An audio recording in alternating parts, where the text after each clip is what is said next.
The whole point of our interacting with you is not about step 1 or step 2, because step 1, you can't stop it from happening. You cannot stop from asking. And step 2 is you can't keep source from answering. In other words, those steps are already taken care of.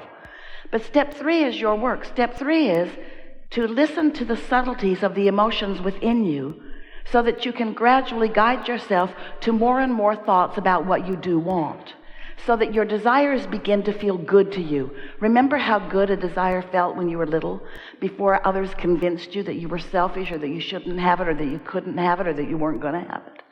Wanting something in that open, fresh air of free-flowing energy, where the energy that creates worlds is flowing through you, is the most delicious form of life experience. To have carved out from your life experience clarity within yourself about what you want, and then to tune yourself to the frequency of that desire so that there's no resistance within you, is the best feeling state of being that exists. You call it joy or exhilaration, happiness. We call it satisfaction. You call it clarity. We call it satisfaction. You call it happiness. We call it satisfaction. You call it joy and appreciation and love, and we call it satisfaction, satisfaction, satisfaction. Because when you tune yourself to who you are so that you are not affecting any contradiction within you, when you stop that resistance and just allow all that you are to flow toward that which you're asking for, that's the satisfaction of life that you came to live. Often you say, I came to be of value to others, and we say, we know you came for that satisfaction. I came to uplift others, we know you came for that satisfaction. I came to help others, yes, for that satisfaction. Sometimes we are accused of teaching you selfishness, and we say, it's true, we do. Because if you are not selfish enough to really care, in fact, nearly to only care about how you feel, then you will not figure out the subtleties of these energies, and you will not tune yourself to the wholeness of who you are. And you will, by default, not meaning to, you will practice a lot of vibrational resistance, and you will work against yourself day after day. Imagine that you are a train on a very flat plot of ground, and that life shows you that you want something, and that's like putting a strong engine going in the direction of your desire.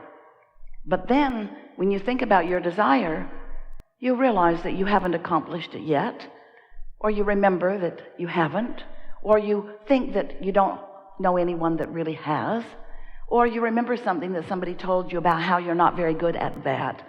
And then you put an engine equal in power going in the other direction. And then you want it more, and then you doubt it more, and then you want it more, and then you worry about it more. And so you keep piling up these engines going in opposition to each other, and you put a lot of tension on yourself as you want it but, as you want it but doubt it, as you want it but don't believe it, as you want it but face reality. And that's the thing that we really want to talk about, because this reality that you are observing is really old news. Because once something is manifested, a whole lot of energy has already been flowed about it. And so anything that you are currently looking at, hear this, we've not said this to anyone as clearly as we are about to say it to you. As you look at the current manifestation, and think about it, every moment is a current manifestation, isn't it? It's a manifestation where you're perceiving. It's a manifestation where you are acknowledging something that is. You're seeing it and hearing it and smelling it and tasting it and touching it. In every moment that you are doing that, you are launching new rockets of desire. In every moment, there is resistance that you are observing, which is giving you the basis for the continued evolution and expansion that is you. Did you follow that?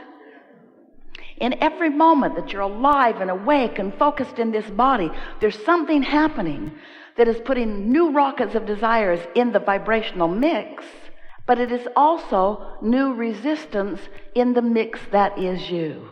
So just being alive and in this body makes you prone, and we love you so much for this very thing, prone to dealing with resistance. You just can't help it. It's a good thing, not a bad thing. It's the platform from which desires are born. You knew it when you decided to come. You can't get out of it. Stop trying.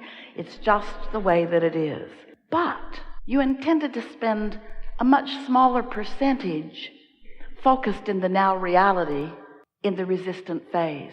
What you really intended to do is, once a desire was born, to give your mostly undivided attention to the new idea, because you knew that this forward vibration is really where it is at. In fact, it's so much where it is at that we wrote a book about it. We called it The Vortex, this vibrational reality where you've launched all of these rockets, and there is a very valid, very vivid, very real vibrational reality that is the beginning of what will be your manifested reality. For example, if you don't have enough money and you want more money, and you don't have enough money and you want more money, and you don't have enough money and you want more money, you've created a vibrational fortune. And then you say, okay, Abraham, so how do I get it out of the vibration and into the bank? And we say, here's how. You tune to the vibrational frequency of the currency rather than to the vibration of the not enoughness that you may be living.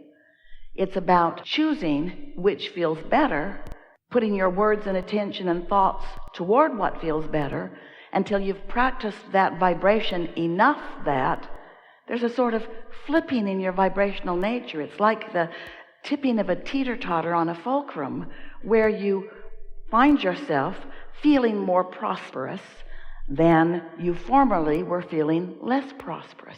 And when that feeling shifts within you, you can know that your point of attraction has too. And then the manifestations that you begin walking into have more of the things that you want.